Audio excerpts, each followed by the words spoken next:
Okay, here we go, everybody. Welcome to Paradox of Sports, episode 17. We're first week of August, or second week of August. It's early For August, first week of first week. August, and everything's back going. We got hockey, we got baseball, we got basketball, but a good old American tradition is the American road trip. And Jack, last week you took a surprise road trip. Where did you go? I went so first I went to Amarillo, Texas, and then stayed there for a night visiting my great grandparents. And then we went over to Carlsbad, New Mexico to surprise my grandma for her birthday.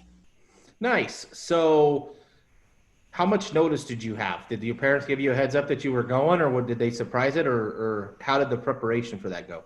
Yeah, they just gave me a heads up like 4 or 5 days in advance. So Okay, so you knew what was going on. So, was Grandma was she surprised? hmm yeah, she was really surprised. She the reason we didn't have biscuits is because she didn't know we were coming. We didn't Oh, have biscuits the next day. is that a grandma staple? Is biscuits? For her, yeah. That's Oh, the okay. top breakfast. Nice. Okay. Well, she'll probably get over it because it was her birthday, Yeah. so she'll be okay with it. So okay, so you road trip. Um, First, let's start with the road trip itself. What is your least favorite part about road tripping? Boredom. It's just you're just sitting in a car for like 7 hours or so. Are you not looking out the window and like looking at the beautiful places you're going, or new spots, or like what do you do to kill the time? Usually look out the window. I sometimes play on my mom's Kindle or my dad's iPad. Okay. So is there like a favorite stretch as you're going? Is there like certain parts that you look for that you think it's pretty or it's desolate, or is there, any parts of the drive that you like? I like the Raton Pass because Okay. that's where the border from Colorado to New Mexico is, and it's just really cool. Okay. Right on. Now, what is your favorite part of road tripping? Going through the Raton Pass, or Okay. when it comes to going to Carlsbad, going through the Raton Pass. Okay. Um, Favorite road trip snack? What do you is there a snack you like to have, or is there something you got to have, or what's your favorite road trip snack? I rarely eat snacks, although we usually go to lunch at Charlie's Spick and Span in Las Vegas, New Mexico. So it tastes good there. Okay. And did you guys end up in Lubbock this time?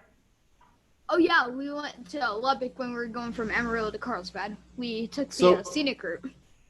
okay, so yeah, a little bit. Is there some places that your mom likes to take you in Lubbock that are pretty cool? The school, yeah. Okay. We took a picture of the seal at CTU, and we went to Spanky's to get some hamburgers. So you've got the lay of the land. So now are you on a path like for I know you're 10 years old, almost 11. I But turned 11 this month. yeah, as I say, you're close. Uh so you have 7, 8 years until you got to worry about college. But are you already looking at tech, or what is your early plans on that? Um, Tech hasn't been online for the college. Maybe like some. I just want to go somewhere with like software development classes or something that has to do with computers. And Okay. and then and I'm looking to find one that will give me the most money. Gotcha. Oh yeah, I see what you're saying. Believe me, was yeah, the more help you can get, the better it goes. Yeah. So we you've been off now, right? Baseball wise, you've just been practicing, but you haven't had a game. No, the last time I've had a game last week. I think it was last Saturday. Not the previous Saturday, but the one before that. Okay. So then now And you've just been doing practice. yeah, but we do have a game coming up. I don't know when, but it's coming a bit soon. Okay, so here in the next couple of weeks. They keep changing our schedules like every 2 hours. Yeah, I think that's going on everywhere right now. Mm-hmm. Okay, well, we'll talk a little bit about the sports we've been watching when we get done. We got baseball and hockey and basketball all back. Last week we had the opportunity to talk to an individual that's going to give us a little heads up about some hockey. But before Jack introduces our guest, we are continuing with the recognition of the folks out there that are helping these kids get back on the field. It's no easy task. I mean, it's the main reason you're seeing a lot of these sports doing what they're doing is they got to generate the revenue. And at Jack's level and the youth sports level, there's no revenue being generated. It's folks that are donating and businesses that are donating. And another one that we wanted to recognize this week is they're located along Club Manor Drive there in Pueblo, Colorado, practicing the art of dentistry. It's Paycheck Dental, providing the finest quality dental care available today. Their doctors have the experience and knowledge in general and cosmetic dentistry to bring your smile dreams to reality.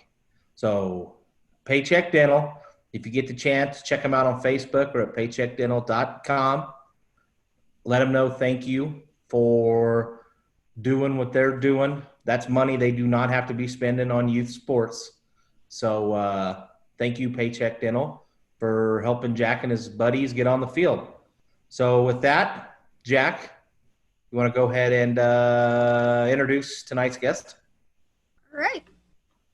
Introducing Colorado Avalanche play-by-play announcer, Denver Broncos PA announcer, Conor McGahey. Good to see you. Good to see you as well. Well, as we always do here, when we get a guest, we're going to go ahead and just toss things to our buddy Jack, and he'll get it started. What got you into being a play-by-play announcer? Jack, when I was – how old are you? 10. You're 10 years old. I turn 11 next month. Okay. Happy early birthday. When I was 10 you. years old, I remember listening on TV and to the radio, and I was fascinated with play-by-play, especially watching Avs games, national TV, local radio, and I just wanted to do it. I don't know why, but I remember especially for this team listening and watching play-by-play is something I wanted to do ever since I was 10 years old and had to work through and make some opportunities sort of materialize and work hard, but they showed up in the end and I was able to get there. But I just remember being a 10-year-old kid and watching and listening to hockey and just wanted to do it. Was that your first choice, even as a kid? Is hockey where you've always wanted to be? Because you've kind of navigated around a little bit. So is that where is hockey what was in your heart? Yeah, for sure. Hockey was, as far as the broadcasting aspect, was definitely a major love of mine, and so very blessed to, as you mentioned, to work way around from football, baseball a couple seasons ago. Touched a lot of sports, lacrosse, soccer, obviously, but hockey has been the one that I always wanted to get to and make a home at. All right, let's talk Colorado Avalanche. Going into the season, were you expecting it to be normal? By normal, what do you mean normal? Like, when you first learned about COVID-19, did you believe it would halt the hockey season? At first, no. I thought after that Ranger game when JT Compher scored in overtime to win it for the Avalanche that it would be a couple weeks off because they were watching in the press box. They were watching the NBA at the time, and they had made the announcement that they had paused the season and that the NHL was expected to do so on the Thursday. I didn't think it would be a long time. I had in my head it would be a couple weeks, but it was definitely longer than that.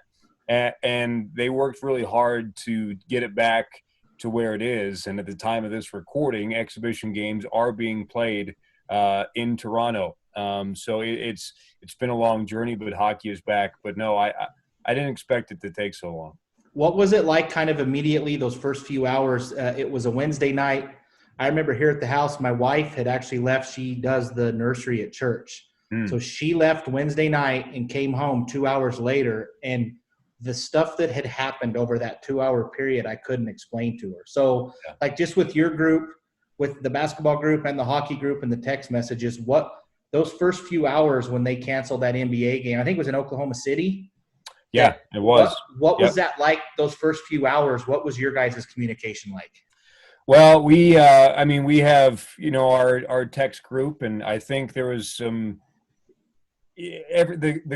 every group has a little bit of everything and everybody. So some people thought that we weren't going to be paused for that long. Some people thought that this was going to be the long haul to come back. Those people ended up being correct. The Nuggets were playing at Dallas that night, I believe, and so everyone was sort of keeping an eye with their group as well, what they were hearing from the NBA. But yeah, everyone sort of had their predictions. I remember talking to some arena workers in the elevator on the way down, and somebody said, "Well, see you never," and I said, "No, we'll be back." So I'm never the pessimist. I like to be the optimist, but never was not true. It was long, but it wasn't never. But immediately afterwards, there wasn't a ton of communication. I think everyone just sort of had their predictions for when we'd see each other and work on a broadcast again. When the season was suspended, how did you prepare for what's next? For what was next? Well, it was tough to do that because we sort of had to reinvent ourselves. And Altitude Sports started the sports social program that we did online on a daily basis. And that was a fun thing to look forward to and prepare for, because you got to work with talent that you wouldn't normally work with. You got to talk to guests that would be way outside of our normal hockey realm. So our Nuggets compatriots, for example, Chris Dempsey, Katie Winge, we never get to do shows with them. And we finally got to and realized that, we have a lot in common. We could make each other laugh. And hopefully that translated over. So that's basically, we did that sports social show for 2.5 months after the pause, starting in mid-spring. And I think it was good for us and good for people. I've had a lot of people reach out and say that, that was something that, with nothing else on sports-wise, that they looked forward to, that we could talk about current events and about things that we were looking forward to as well. And it was a way to connect with everybody, because we always believe in that connection as a regional sports network, as a radio network, that, the fans are the best part of it, and we miss them as much as they miss the sport. And so that was a good thing. So to prepare for that show every day was a fun challenge. You had to think outside your comfort zone a little bit. So I really like that, but not going to lie, it's good to be back in my wheelhouse now that hockey's returned. We had Katie last month, and just watching the shows you guys did, you talked about the regional sports network, and we talked about that, of how you've just seen those pop up everywhere. You guys did such a better job with your content than some of the big major 4-letter networks. There seemed very dry, very forced, but you guys, a lot of the stuff you guys were talking about was the stuff we were talking about with buddies at work. Like, it was just normal. Like, if you were at the bar having a beer and stuff you'd be talking about.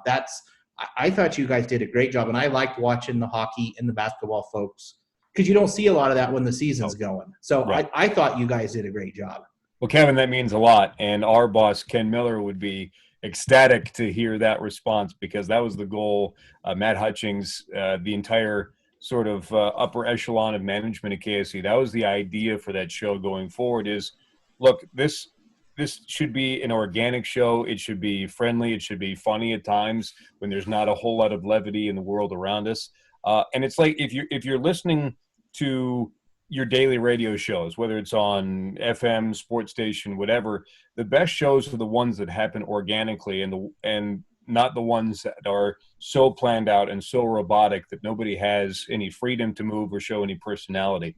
I always like to believe in the perfect blend of personality and professionalism, and I think that most, if not everybody, especially at Altitude, shares that philosophy and has the skills and the characteristics to do that. So that, I mean, it really, it's a huge compliment to everybody involved to put it together. And I'm glad it came across that way because it was fun to do. Like I said, it was like all of us hanging out together, and then all of us as a group hanging out with you guys. Oh, what do you expect from the continued season? I expect the Avalanche to be very good because now they are healthy. If you look at the lineup that was in training camp, I mean, you have a top line. Landeskog was actually down on the second line. Burakovsky was up with McKinnon and Mikko Rantanen. So now you have a second line of Nichushkin, Nazem Kadri, and Gabriel Landeskog, a third line of JT Comfrey, Giannis Donskoy, and Vladislav Nemestikov, and then the fourth line that's been together pretty much the entire season. You have that plus a healthy D-core, which you've had most of the time. Cale Makar highlighting that. Ryan Graves, who led the NHL in plus-minus.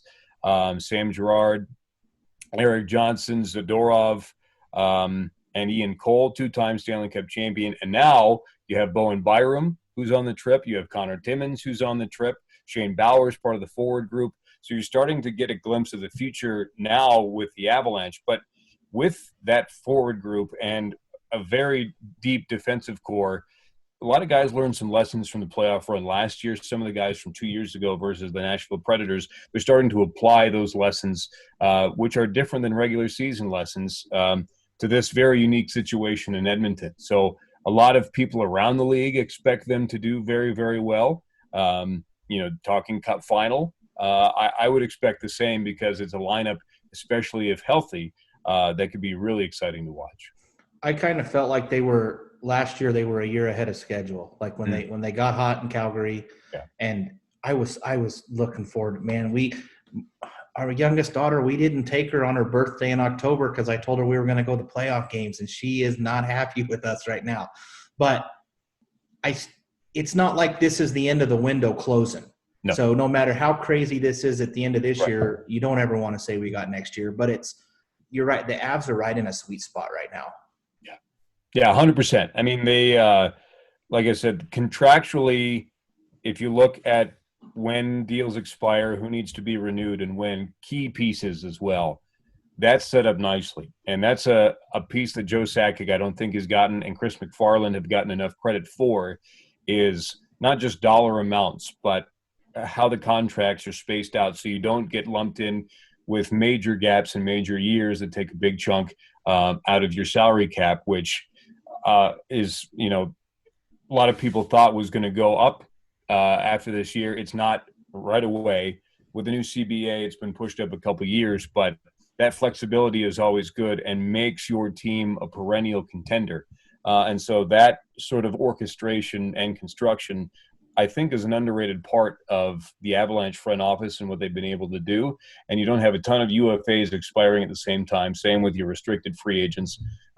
So that's been a really good part of why the Avalanche, not just now, but for years to come, with all these draft picks we've been talking about as well, that mix with veteran guys who you now have for, a couple, 3 or 4 seasons. Donskoy is one of those guys. Kadri is one of those guys. They're not going away anytime soon. So that's why I'm with you. I don't like to say there's always next year, but if there is, it's going to be pretty darn good.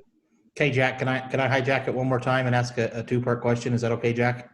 Yes, you can. Okay. 2-part question. Do you like how the NHL has scheduled these marathon games, and how is the whole Altitude hockey group? Are you calling the games from Denver? Or are you going up there, or what is your guys' plan? Well, we are here in Denver, having to do the games remotely. The NHL is allowing only the national announcers on site, so we will all be here. Mark Mosier, Peter McNabb, Kyle Keefe, Mark Rycroft are all going to be at the Altitude Television Studios. I will be at the building that's behind you, Kevin, doing the games for radio using a feed that we get from the National Hockey League. They're basically calling it an Olympic feed. If you watch the World Cup, if you watch the Olympics, there's one central feed that goes out to every country. In this case, it'll be every regional sports network.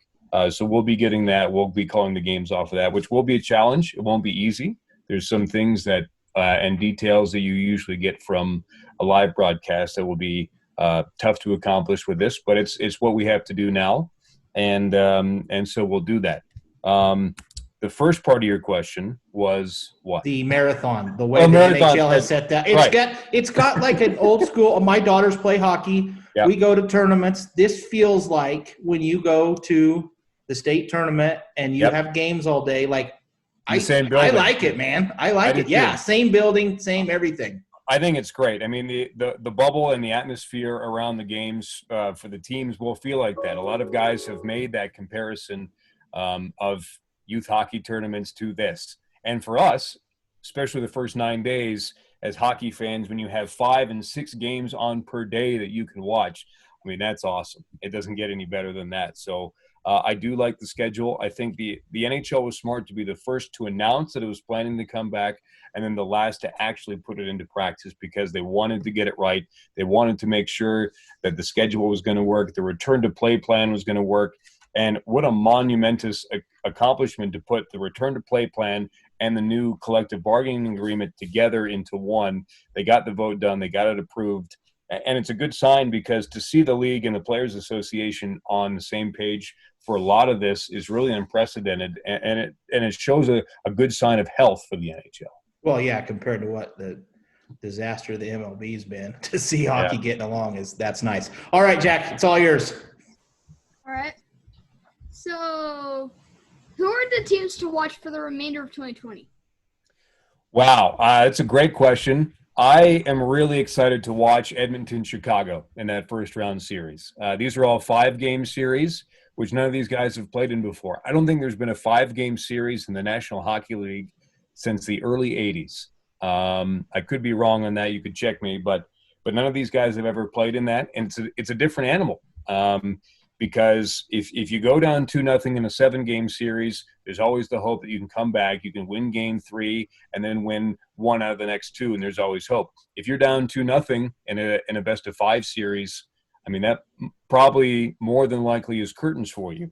But in regards to Edmonton and Chicago, look at all the firepower on the Oilers. Obviously, you have Draisaitl, over 110 points this season. Conor McGahey obviously is right there. Clefbaum, Darnell Nurse.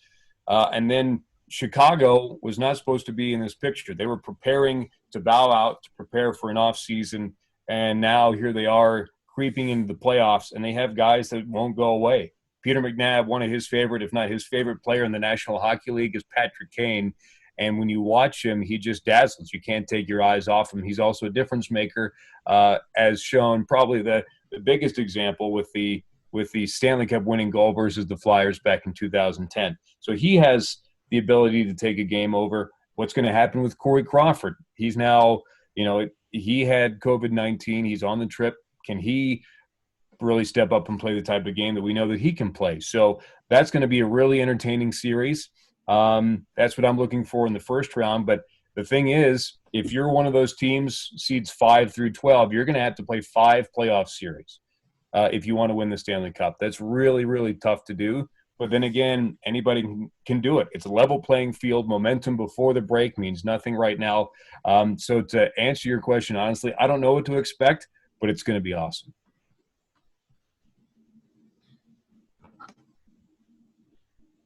You were also a PA announcer for the Broncos. What do you expect from the 2020 season with limited fans in the stands? I don't know yet because we don't have really enough information on what that's going to be like, if that's going to happen or not, if I'm going to be talking to myself like I do on a daily basis. It's a distinct possibility. So I think it's a little too early to say about that, about what the NFL is going to do.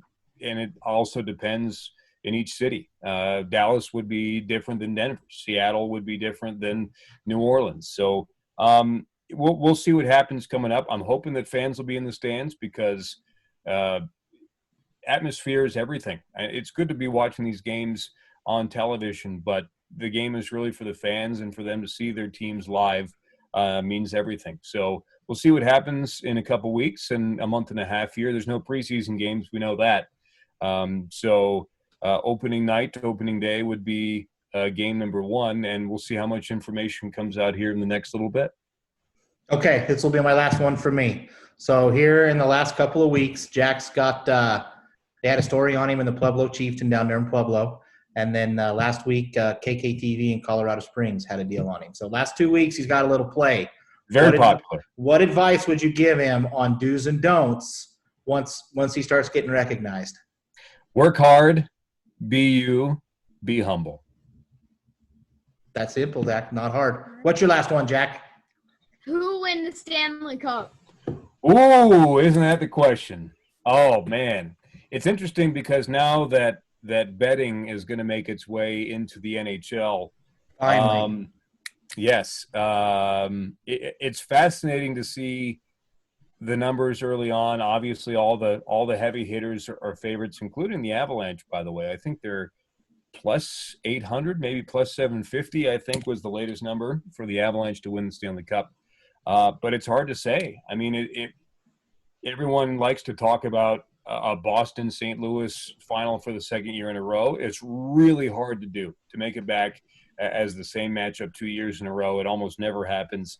I'm interested to see if one team in that 5 through 12 seed, like we talked about, has enough momentum to get out. And look, it's all about the team that's can just get the machine running. If one of those teams can get on a roll, it doesn't matter. They could play 5 or 6 playoff series. The team that's the luckiest, the team that's the healthiest, the team with the most momentum will win. Jack, are you going to force me to make a pick for who wins the Stanley Cup? No, but if you do, Okay. that'd be great. Which means, yes, you better make a prediction. Can I? How about I just give you a cup final? Is that fair? Cup All right. final? Okay. Yeah. I'm going to go Avalanche Penguins in the Stanley Cup final. Oh, that'd be a good one. I hope it is. That'll be fun. Wait, does That'd be Sidney nice. Crosby still play? Oh, He yeah. sure does. He was in question because he didn't practice the past couple of days, but again, we've recorded this exhibition day 1 for the NHL. He did play versus the Flyers. Awesome. Connor, I appreciate it. I remember when you were just the in-house guy at the Avs game. And okay, wait, one more second to last. Final last Sure. question. Hey. Where'd you get your pipes? Because that's what's important. And you know I'm right. That set of pipes, it sticks out. So is that mom's side, dad's side? Like, have you got uncles? Like, is it 2 packs of Marlboros a day? What is that secret? It's funny. I always joke with people. I don't know. I mean, everyone else likes it more than I do. I will say my mom's dad has a phenomenal voice. He lives in Virginia. But yeah, I don't know. I just go out there and do what I can. Well, we appreciate it, man. We appreciate the time. Look forward to some playoff hockey, man. Thank you. Me too. Thanks, fellas. Good to see you. Thank you. Thank you. All right, we want to thank Connor again for taking some time to join us. I know he did that last week. They were busy. It's kind of their last little downtime before stuff got started. So I listened to him, and he's doing a great job. You cannot tell that he is calling those games over the radio, watching the 12-man camera that basically is like watching it from a blimp. I thought he's done phenomenal. The whole Altitude team, with what they've done both with the NBA and NHL, has been awesome. So the last week, Jack, what sports did you watch? So I watched most of it happened yesterday because it was like the first free day I was able to. And there were basically 3 sports that were going on. The first one was the Rockies Giants. The Rockies Giants game. So we saw Chris Owings hit a home run, Nolan Arenado hit a home run, and the Rockies won, I believe, 8-7 or 7-6. In fact, I could look at that right now. Okay, are you shocked with how well the Rockies have started? Yeah. I think everybody is. I don't know. I didn't know what to think. I know it goes back, man. Matt Holliday told us that he expected this to help the Rockies to where, that bullpen just gets tired. Of course, our bullpen's god awful, but the shortened season would sure help the Rockies, man. They can build a nice little lead here real fast. It's going to be hard for teams to close on them. So now, before I ask you about kind of the ambiance at the Rockies game, did you watch any of the hockey?